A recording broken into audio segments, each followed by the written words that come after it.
નમસ્કાર દર્શક મિત્રો, ફોકલ પોઈન્ટ બાય અજય ઉમટમાં ફરી એકવાર આપ સૌનું સ્વાગત છે. અલબત્ત આજે એક અત્યંત દુઃખદ કરુણાંતિકા સર્જાઈ છે અને અમદાવાદથી લંડન જતી ફ્લાઇટ જે છે એ ટેક ઓફની સાથે જ 55 સેકન્ડની અંદર જે છે એ પ્લેન ક્રેશ થઈ ગયું અને 242 મુસાફરો 230 મુસાફરો અને 10 ક્રૂ મેમ્બર અને 2 પાયલોટ, એક સદનસીબ વ્યક્તિ જે છે એ બચી ગયો છે. એ ચમત્કારિક બનાવ છે અને વાત કરતાં 241 વ્યક્તિઓના મૃત્યુ થયા છે. ત્યારે યક્ષ પ્રશ્ન એ છે કે આ પ્લેન ક્રેશ જે થયું એનું રહસ્ય શું છે? શું ખરેખર બર્ડ હિટના કારણે આ પ્લેન ક્રેશ થયું છે કે પછી પાવર ફેલ્યોરને કારણે થયું, એન્જિનમાં પાવર ફેલ્યોર થયું, કે પાંખોની પાસે જે પેલા ફ્લેપ હોય છે એ ફ્લેપમાં કોઈ સમસ્યા સર્જાઈ એને કારણે થયું, કે પછી કોકપિટમાં કોઈ માનવ સર્જિત એરર થઈ એને કારણે આ થયું. અલબત્ત પ્લેન જે છે એની અંદર સૌથી મહત્ત્વની વસ્તુ જે હોય છે એ બ્લેક બોક્સ હોય છે. આ બ્લેક બોક્સ હકીકતમાં ઓરેન્જ કલરનું હોય છે, પરંતુ એ બ્લેક બોક્સ તરીકે ઓળખાય છે. અને એ બ્લેક બોક્સની અંદર CVR એટલે કે કોકપિટ વોઇસ રેકોર્ડર હોય છે, એમાં ફ્લાઇટ ડેટા રેકોર્ડ્સ હોય છે, એમાં પ્લેન કેટલી ઊંચાઈએ હતું, કયા તબક્કે પટકાયું ત્યારે એના RPM કેટલા હતા, કેટલી સ્પીડ પર જતું હતું. દાખલા તરીકે આપણે જાણીએ છીએ કે 322 કિલોમીટરની સ્પીડ પર એને ટેક ઓફ કર્યું અથવા તો 625 ફૂટથી એ નીચે પટકાયું. પરંતુ આ તમામ ડેટા જે છે એ સિમ્યુલેટરમાં નાખીને જોવામાં આવશે કે ખરેખર શું થયું હતું. એમાં કોકપિટમાં પાયલોટ ટુ પાયલોટ વચ્ચે શું વાત થઈ, પાયલોટ અને ક્રૂ મેમ્બર સાથે વાત શું થઈ, પાયલોટે જ્યારે ચીખીને એર ટ્રાફિક કંટ્રોલરને કહ્યું કે મે ડે, એનો અર્થ એ કે અમારો અંત જે છે હવે નજીક આવી ગયો છે ને અમારું પ્લેન ક્રેશ થઈ રહ્યું છે. આ તમામ બાબતોનો પર્દાફાશ જે છે એ બ્લેક બોક્સ ખુલશે ત્યારે જ બધા રહસ્યોનો પર્દાફાશ થશે. પરંતુ આ તમામ ઘટના કઈ રીતના ઘટી એ અંગેની ચર્ચા આજે આપણે કરીશું ફોકલ પોઈન્ટ બાય અજય ઉમટમાં. અલગ અલગ થિયરી શું છે તે.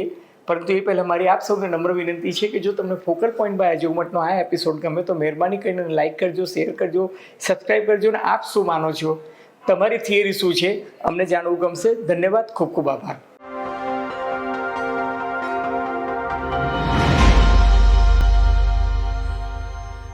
તો મિત્રો, 12મી જૂને અમદાવાદથી લંડન જતી એર ઇન્ડિયાની 117 ફ્લાઇટ, અને એમાં પણ એરક્રાફ્ટ હતું બોઈંગ કંપનીનું બેસ્ટ ડ્રીમલાઇનર 787 એરક્રાફ્ટ. હવે આ વિમાનની અંદર 230 મુસાફરો હતા, જે પૈકી 169 ભારતીય, 52 બ્રિટિશ નાગરિક, 7 પોર્ટુગીઝ નાગરિક અને 1 કેનેડિયન. એટલે કુલ 230 મુસાફરો, 10 ક્રૂ મેમ્બર અને 2 પાયલોટ્સ હતા. એક વ્યક્તિ કે જે બચી ગઈ એ મૂળ ભારતીય કુળનો પણ બ્રિટિશ નાગરિક હતો. અને મારા સાથીદાર કુલદીપ તિવારીએ એની સાથે વાત કરી, બલકે કુલદીપ જે છે એ ત્યાં ઘટના સ્થળે હતા અને એમને સૌથી પહેલાં એ વ્યક્તિને આઈડેન્ટિફાય કર્યા ત્યારે એ વ્યક્તિ એટલા બધા આઘાતથી દિગ્મૂઢ થઈ ગયા હતા કે ચારે તરફ લાશ, સળગી ગયેલી ડેડ બોડીઝ, જેની તસવીરો પણ અમે પ્રસ્તુત કરી શકતા નથી. અને તસવીરો જોતાં પણ તમને અત્યંત દુઃખ થાય, આઘાત લાગે, ડિપ્રેશનમાં તમે જતા રહો એવી સ્થિતિવાળી જે તસવીરો હતી. એ વ્યક્તિને જ્યારે ત્યાંથી ઉઠાવ્યો ત્યારે એને ખભામાં ભયંકર ચોટ આવી હતી, એને પેટ અને પીઠ પર બહુ માર વાગ્યો હતો, આંખમાં ઈજા થઈ હતી, નીચે પગમાં ને એમાં. પરંતુ એ ઈજા એવી નહોતી કે જેથી એ ચાલી શકતો નહોતો. એ ચાલતા એમને હોસ્પિટલ લઈ ગયા. અને ત્યારે એ વ્યક્તિએ જે બયાન કર્યું એને એવું કહ્યું કે વિમાન જ્યારે ટેકઓફ થયું, ટેકઓફ એટલે રનવેથી જ્યારે ટેકઓફ થયું ને ટેકઓફ થવાની 30 સેકન્ડની અંદર એ 11A નંબરની સીટ પર બેઠા હતા. હવે 11A નંબરની સીટ જે છે એ તમે બધા વિમાનમાં પ્રવાસ કરતા હશો, તમને ખબર છે કે એ ઇમરજન્સી એક્ઝિટ જે ગેટ છે એની બિલકુલ આગલી સીટ પર હતા. એમનું એવું કહેવું છે કે વિમાન જ્યારે ટેકઓફ થયા બાદ જ્યારે હવામાં એકદમ ધડાકા સાથે વિમાનના 2 કે 3 કટકા થયા કે મેં મારો સીટ બેલ્ટ જે બાંધ્યો હતો અને કે મારો સગ્ગો ભાઈ એમ કે પ્લેનમાં મારાથી થોડા દૂર અંતર પર બેઠો હતો અને મેં જોયું કે વિમાન જે છે એ ધડાકાભેર સાથે તૂટી પડ્યું અને કદાચ ઇમરજન્સી ગેટ ખુલ્યો કે શું થયું, પણ એને જોયું કે ચારે તરફ વિમાન જે છે એ ખુલી ગયું છે, વિમાનના 2 ભાગલા થઈ ગયા છે. એટલે કશું પણ જોયા સમજ્યા વગર એને સીધો ભૂસકો માર્યો અને વિમાન ત્યારે બીજે મેડિકલ કોલેજ જે છે એની પાછળના ભાગમાં જે અતુલ્યમ કરીને એક આખું બિલ્ડિંગ હતું કે જ્યાં બીજે મેડિકલ કોલેજના વિદ્યાર્થીઓની મેસ હતી અને કેટલાક વિદ્યાર્થીઓ ત્યાં હોસ્ટેલમાં રહેતા હતા, એની પર જઈને અથડાયું અને એ કૂદીને નીચે પડ્યો અને સદનસીબે એ બચી ગયા.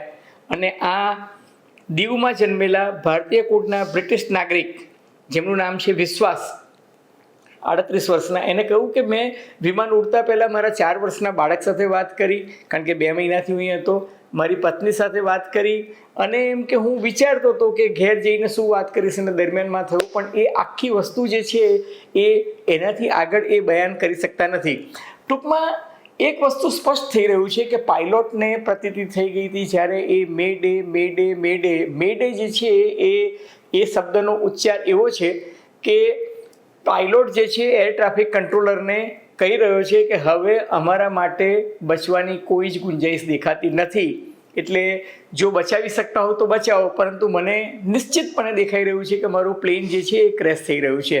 હવે આ જે ફ્લાઇટ જે છે એ માત્ર 55 સેકન્ડમાં અગનગોળામાં કઈ રીતના પલટાઈ ગઈ અને કોઈ બચી જ ન શક્યું. આ એક વિશ્વાસ નામની જે વ્યક્તિ જે છે મૂળ દીવમાં જન્મેલી, એના તમે ડિટેલ્સમાં જવાની કોશિશ કરો તો મેં ઘણા બધા તજજ્ઞો સાથે વાત કરી, અલબત્ત ખોલીને કોઈ બોલવા તૈયાર નથી.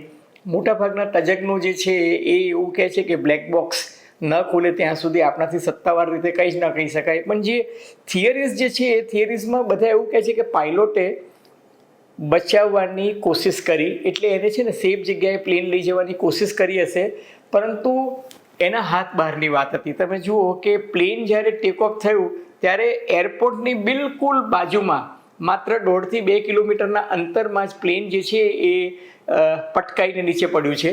એનો અર્થ એ કે પાયલોટે કોશિશ કરી, કારણ કે યુ ટર્ન મારવાનું સંભવિત નહોતું પાયલોટ માટે, કારણ કે એ રનવે પરથી જ્યારે 23 નંબરના રનવે પરથી એને જ્યારે ટેક ઓફ કર્યું ત્યાર પછી મેઘાણીનગર ને આસપાસનો જે વિસ્તાર હતો એમાં એને લાગ્યું કે જંગલ ઝાડી વિસ્તારમાં હું લઈ જાઉં તો કદાચ જાનહાનિ ઓછી બને, પરંતુ ત્યારે પ્લેનના એવું કહે છે કે બંને એન્જિન જ બંધ થઈ ગયા હતા. There was A power failure. પણ આ પાવર ફેલ્યોર શા માટે થઈ એની ચર્ચા કરતા તજજ્ઞો એવું કહે છે કે બંને એન્જિન ફેલ થયા ત્યારે તમે એક વસ્તુ ઓબ્ઝર્વ કરો તો વિમાન જે છે એ વિમાનનું નાક જે છે એ સહેજ ઊંચાઈ પર છે. એનો અર્થ એ કે પાયલોટે પોતાની પૂરી તાકાતથી મેનોવરિંગ કરવાની કોશિશ કરી હશે કે હું ઉપરની દિશામાં વિમાનને લઈ જઉં, પરંતુ એમાં એ નિષ્ફળ નીવડ્યા. હવે નિષ્ફળ નીવડ્યા એના માટેની જે અલગ અલગ થિયરીઝ ચાલે છે એમાં સૌથી પહેલી થિયરી છે બર્ડ હીટ થિયરી. હવે બર્ડ હીટ થિયરી શું કહે છે? બર્ડ હીટ છે ને આખા ભારતમાં 2 એરપોર્ટ એવા છે, એક અમદાવાદનું એરપોર્ટ અને બીજું આગ્રાનું એરપોર્ટ. આ 2 એરપોર્ટ પર બર્ડ્સ એટલે કે પક્ષીઓ જે છે એ વિમાનની સાથે અથડાય છે. એટલે એવું નથી કે વિમાનની સાથે સીધું અથડાય છે, પરંતુ એ પક્ષીઓ જે છે વિમાનની જે પેલી પાંખો ફરતી હોય ને એની વચ્ચે જે એન્જિન હોય એ એન્જિનમાં જો પક્ષીઓ કે પક્ષીઓનું ઝુંડ જો ઘૂસી જાય તો એના કારણે એન્જિન જે છે એ નુકસાન પહોંચે છે. એન્જિનની થ્રોટલ એટલે કે થ્રસ્ટ કેપેસિટી હોય, લિફ્ટિંગ કેપેસિટી હોય, કાં તો લિફ્ટિંગ કેપેસિટી ઘટી જાય છે, એમાં ઓટ આવે છે અને અમુક કિસ્સામાં એન્જિન જે છે એ લોક થઈ જાય છે. એટલે એન્જિન જો લોક થઈ જાય તો પછી વિમાન જે છે એ આગળ જઈ ન શકે. એટલે એક જે થિયરી જે છે એ થિયરી એવું કહે છે કે બર્ડ હીટને કારણે આ ઘટનાક્રમ થવો જોઈએ, અને બર્ડ હીટ જે છે એ કોમન સમસ્યા છે. માત્ર ભારતમાં નહીં, દુનિયામાં ઘણી બધી જગ્યાએ બર્ડ હીટને કારણે પ્લેન ક્રેશ થયા હોવાનું જાણવા મળે છે. હવે બીજી થિયરી જે છે એ છે ફ્લેપ થિયરી. આ ફ્લેપ થિયરી શું છે? ફ્લેપ થિયરી તમે જો વિમાનમાં ટ્રાવેલ કરતા હો તો તમે જુઓ કે વિમાનના બંને બાજુ જે એની પાંખ હોય એ પાંખની આગળ ટેક ઓફ કરતી વખતે અને લેન્ડિંગ કરતી વખતે એના જે પાંખિયા જે હોય છે વધારાના પાંખિયા એ 10 ડિગ્રી 20 ડિગ્રી કે 30 ડિગ્રી પર જેવી પાયલોટની જરૂરિયાત લાગે એ જરૂરિયાત પ્રમાણે એ પોતાના કેબિનમાં એટલે કે કોકપિટમાં બેસીને એ પાંખિયાઓને એડજસ્ટ કરે છે, 10 ડિગ્રી પર કરે, ક્યારેક 20 ડિગ્રી પર કરે, ક્યારેક 30 ડિગ્રી પર કરે. એ એટલા માટે કે વિમાનની પાંખની લંબાઈ અને પહોળાઈ એ બંને એનાથી વધે છે અને એના કારણે વિમાન જ્યારે માની લો કે 300 થી 600 કિલોમીટરની સ્પીડે ટેકઓફ કરવા જાય ત્યારે ટેકઓફ કરવા જતી વખતે એને એક એક્સ્ટ્રા બળ, ચાલક બળ પ્રાપ્ત થાય છે ને એના કારણે ટેકઓફની પ્રક્રિયા જે છે એ ઝડપી બને છે. અને એ જ રીતે તમે જોયું હશે કે જ્યારે વિમાન લેન્ડિંગ થતું હોય ત્યારે રિવર્સમાં તમને એટલો ડે જોવા મળે, જેથી હવાની દિશાને બદલે એ ઉલટી દિશામાં વિમાનને રોકવાની કોશિશ કરે છે. હવે એવું કહેવાય છે, જે તજજ્ઞોએ વિડીયો જોઈને એવો અભિપ્રાય આપ્યો છે અને આ દુનિયાભરના, કારણ કે આ એક આંતરરાષ્ટ્રીય મુદ્દો થઈ ગયો છે એટલે દુનિયાભરના તજજ્ઞોની જે વાત હું વાંચતો હતો એમાં એવું જોવા મળે છે કે ફ્લેપ જે છે ને સ્ટ્રેટ પોઝિશનમાં હતા. એનો અર્થ એ કે કાં તો પાયલોટે પોતાના જે ફ્લાઇટ ડેક હોય એના સાઈડ મિરરમાં જો જોયું હોત, કારણ કે ફ્લાઇટમાં બંને, અને બહુ અનુભવી પાયલોટ હતા. જે સુમિત સબરવાલ છે 8200 કલાકનું એનો ફ્લાઇંગ ટ્રેક રેકોર્ડ બોલે છે અને બીજા જે એના સાથીદાર હતા ફર્સ્ટ ઓફિસર એ પણ 1100 કલાકનો એનો ફ્લાઇટ રેકોર્ડ બોલે છે. એટલે બંનેનો ટ્રેક રેકોર્ડ જે છે બહુ સારો છે ને આ બધા જ પાયલોટ જે છે અવારનવાર ઇમરજન્સીમાં કઈ રીતના પ્લેનને હેન્ડલ કરવું, એન્જિન બંધ થઈ જાય તો શું કરવું, આ બધા સિમ્યુલેટર પર પણ એક્સરસાઇઝ કરતા હોય છે, રિયલ લાઈફમાં પણ કરતા હોય છે. એટલે બહુ કેળવાયેલા પાયલોટ્સ હતા. હવે વિમાનના બંને એન્જિન જે બંધ થઈ ગયા અથવા તો એન્જિન શટ થઈ ગયા એ અંગે એવું કહેવાય છે કે જે ફ્લેપ થિયરી જે હતી એ ફ્લેપ જે છે એ સ્ટ્રેટ થઈ ગયા હતા. એટલે એને કારણે વિમાનને જે જોઈતું ચાલક બળ ટેકઓફ માટે જોઈતું હોય એ કદાચ ન મળ્યું હોય. અને એમાં એક શક્યતા એવી છે કે વાતાવરણ જે હતું ને એ વાતાવરણના બધા જ પરિબળો ફેવરેબલ હતા. દાખલા તરીકે તમે વિન્ડ જે છે એ જેને વિન્ડ વેલોસિટી કહી શકાય અથવા તો વિન્ડની સ્પીડ જે હતી એ નોર્મલ હતી, કોઈ સ્ટોર્મ નહોતું. બીજું વિઝિબિલિટી જે છે એ વિઝિબિલિટી 6 કિલોમીટરની હતી, જે બહુ સારી વિઝિબિલિટી કહેવાય. ત્રીજું કે અમદાવાદ એરપોર્ટ છે એનું ગ્રાઉન્ડ ક્લિયરન્સ પણ બહુ સારું હતું. પણ તાપમાનવાળું જે ફેક્ટર છે એમાં ક્યારેક તમે કેલ્ક્યુલેશનમાં કોમ્પ્યુટરમાં ડેટા ફીડ કરવામાં જો ભૂલ કરી, દાખલા તરીકે જ્યારે તાપમાન વધી જતું હોય અમદાવાદમાં એરપોર્ટ પર એ તબક્કે લગભગ 38 થી 40 ડિગ્રી ટેમ્પરેચર હતું, પરંતુ 38 થી 40 ડિગ્રી ટેમ્પરેચર હોવું અને વર્તાવવું, દાખલા તરીકે દિલ્હીમાં ગઈકાલે એવું કહેવામાં આવ્યું હતું કે દિલ્હીમાં 48 ડિગ્રી ટેમ્પરેચર થઈ ગયું હતું અને 51.9 ડિગ્રી જેટલી ફિલિંગ જે છે અમુક વિસ્તારમાં આવતી હતી. આ જો થાય તો હવા જે છે એ પાતળી થઈ જાય. એટલે ક્યારેક એવું પણ બને કે તમને 4000 ફૂટ પર જેટલી હવા પાતળી હોય એટલી હવા પાતળી કદાચ 500 ફૂટ પર પણ જોવા મળે. અલબત્ત આ એક કેલ્ક્યુલેશનમાં ભૂલ છે કે નહીં એ જોવાનીની વાત છે, પરંતુ આ પણ એક થિયરી ચાલી રહી છે કે ક્યાંક એ કેલ્ક્યુલેશનમાં તો ભૂલ થઈ નથી ને. અને બીજું કે એવું પણ થાય કે ફ્લેપ જે છે એ યોગ્ય રીતે ગોઠવાયા ના હોય અથવા તો બર્ડ હીટ થયું હોય જેને કારણે પણ નુકસાન થયું હોય. ત્રીજી વસ્તુ કે જ્યારે ટેકઓફ વખતે એન્જિનની જે ક્ષમતા હોય એ ક્ષમતા પ્રમાણે જો ટેકઓફ ના થયું તો એને કારણે ફ્યુઅલ જે છે એ ફ્યુઅલ સ્ટાર્વેશન કહેવાય છે. એટલે ફ્યુઅલ સ્ટાર્વેશન એટલે ટેકઓફ વખતે જે એન્જિનને પૂરી તાકાતથી જે થ્રોટલ માટે જે ફ્યુઅલ મળવું જોઈએ એ ન મળે તો પણ આ પ્રકારની ઘટના બને છે.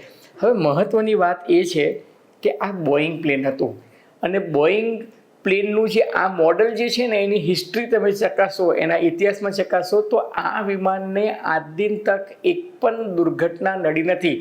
2 દુર્ઘટના જે રેકોર્ડેડ છે એમાં એક વખત ઇલેક્ટ્રિસિટી ફેલિયર થઈ હતી અને એ ગ્રાઉન્ડમાં જ કંટ્રોલ કરી હતી અને બીજી વખત એક એન્જિન ફેલ ગયું હતું, પરંતુ ત્યારે પાયલોટે બીજા એન્જિનથી બાજી સંભાળી લીધી હતી. કારણ કે આ વિમાન જ્યારે ટેકઓફ થાય એ પહેલાંની જે સ્થિતિ હોય એને V1 સ્ટેજ કહેવાય છે. હવે V1 સ્ટેજ એવું છે કે જ્યારે પ્લેન 300 થી 500 કિલોમીટરની રફતારથી જ્યારે એ કરે અને ફૂલ થ્રોટલ સાથે જ્યારે એ ટેકઓફ કરતું હોય ત્યારે એ જે સ્ટેજ ક્રોસ કરે એને V1 સ્ટેજ કહેવાય છે ને ત્યાર પછી પાયલોટનો પણ કંટ્રોલ હોતો નથી. પછી પાયલોટ 50 મીટરે એક ગિયર પાડે છે, પછી 250 મીટરે બીજું ગિયર પાડે અને પછી ઓટો મોડ પર આવી જતું હોય છે. હવે આમાં આ પ્રોસેસમાં જો કોઈ ગડબડ થાય તો પછી એમાં there is no point of return. એટલે બોઈંગ જે એન્જિન જે છે ને એમાં ટ્વિન એન્જિનવાળું આ પ્લેન હતું, એટલે બહુ રોબસ્ટ એન્જિન હતા. અને બહુ રોબસ્ટ એન્જિનમાં પણ એવું છે કે એક એન્જિન ઇવન ટેકઓફ વખતે પણ જો ફેલ થાય ને તો બીજા એન્જિનની એટલી ક્ષમતા અને તાકાત હોય છે કે એ પોતે ટેકઓફ પણ કરી શકે અને લેન્ડિંગ પણ કરી શકે. અને ભૂતકાળમાં એવું ઘણી વખત થયું છે. એટલે આ પણ એક થિયરી હોઈ શકે, પરંતુ આ બધી જુઓ ને તોની વાત છે. ચોથી એક થિયરી આવે છે કે પ્લેન જે છે એની અંદર જે તમે ટર્બાઇન એવિએશન ફ્યુઅલ જે નાખ્યું હોય એમાં જો ગુણવત્તામાં ક્યાંક કચાશ રહી ગઈ હોય તો એને કારણે એન્જિન જામ થઈ શકે. એ જ રીતના જો પ્લેનનું મેન્ટેનન્સ યોગ્ય ન થયું હોય તો એના કારણે એના રડર્સ જે છે એ રડર્સમાં પણ ક્યારેક જામ થઈ શકે. એટલે મેન્ટેનન્સનો પણ એક ઇસ્યુ આવે છે. અને કોકપિટમાં એવું પણ કહેવાય છે કે કોઈ હ્યુમન એરર થઈ હોય.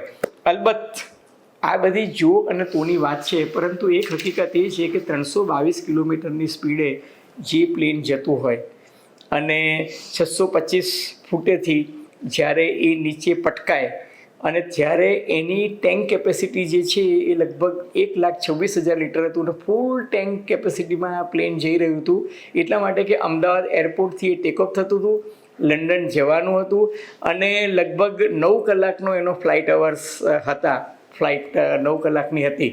હવે 9 કલાકની ફ્લાઇટમાં લગભગ ફૂલ કેપેસિટીમાં જ્યારે 1,25,000 લીટર જેટલું aviation fuel, pure aviation fuel એમાં ભરાયું હોય અને એ પ્લેન જો નીચે જમીન પર પટકાય, આ કિસ્સામાં એ જમીન પર પટકાવવાને બદલે એક બિલ્ડિંગ પર પટકાયું અને એ બિલ્ડિંગ પર મેડિકલ કોલેજના જે સ્ટુડન્ટ્સ હતા, ઇન્ટર્ન સ્ટુડન્ટ્સ હતા, એ લોકોની મેસ હતી, એ લોકોનું હોસ્ટેલ હતી, ત્યાં પટકાયું ને એને કારણે પાંખ ત્યાં ફસાઈ ગઈ, વ્હીલ જે છે આડાવડા છૂટા પડી ગયા અને એને કારણે જે આગનો અગનગોળો સર્જાયો એને કારણે ટેમ્પરેચર એટલું બધું હાઈ થયું કે વિમાનમાં ઉપસ્થિત જે બધા પેસેન્જર હતા, આપણા ગુજરાતના ભૂતપૂર્વ મુખ્યમંત્રી વિજયભાઈ રૂપાણી પણ હતા, તો કાર્ગો મોટર્સના માલિક નંદા સાહેબ પણ હતા, તો લુબી કંપનીના ડિરેક્ટર અમીન સાહેબ પણ હતા, ઘણા બધા સજ્જનો હતા અને ઘણા બધા પરિવારો હતા, ચરોતરના, ઉત્તર ગુજરાતના, સુરતના, વડોદરાના, સૌરાષ્ટ્રના. કમનસીબે આ બહુ જ દુઃખદ ઘટના બની છે. પરંતુ હવે એવિએશન ઓથોરિટી, ખાસ કરીને DGCA જેને આપણે કહી શકીએ છીએ, director general of civil aviation, અને એરપોર્ટમાં આ પ્રકારના જ્યારે ડિઝાસ્ટર થાય છે ત્યારે જે એક્સપર્ટ કમિટી આવે છે એ એક્સપર્ટ કમિટીએ હવે તપાસનો દોર હાથમાં લઈ લીધો છે અને હવે flight data recorder, voice data recorder એ જે છે એ તમે જોયું હશે તો પેલી હોસ્ટેલની અંદર જે પાંખ ભરાઈ ગઈ છે ને એ પાંખની અંદર આ બંને ડેટા જે હોય છે એ કોકપિટમાં શું વાત થઈ, પાયલોટે એકબીજા સાથે શું વાત કરી, પાયલોટે એર ટ્રાફિક કંટ્રોલરને કહ્યું, એ પહેલાં બે પાયલોટ એકબીજા સાથે શું વાત કરતા હતા, પાયલોટે ક્રૂને શું મેસેજ આપ્યો, આ બધી જ વાતોનો ડેટા જે છે વાતચીતનો ડેટા પણ આવશે, ફ્લાઇટ ડેટાનો રેકોર્ડ પણ આવશે, કઈ ઊંચાઈએ ક્યારે શું પરિસ્થિતિ થઈ, આ બધી જ વસ્તુઓ નો જે ડેટા છે એ સિમ્યુલેટરમાં નાખશે ત્યારે ખબર પડશે કે વાસ્તવમાં આ જે ઘટના બની એ શા માટે બની હતી. અત્યારે તો માત્ર એટલું જ કહી શકાય કે આ બહુ જ દુઃખદ દુર્ઘટના છે. ઈશ્વર તમામ પરિવારોને આ આઘાત ચેરવવાની શક્તિ આપે અને જે મૃતકો છે એમના આત્મા માટે આ પ્લેટફોર્મ પરથી અમે પરમપિતા પરમેશ્વરને પ્રાર્થના કરીએ કે એમના આત્માને શાંતિ આપે. મિત્રો ધન્યવાદ, ખૂબ ખૂબ આભાર.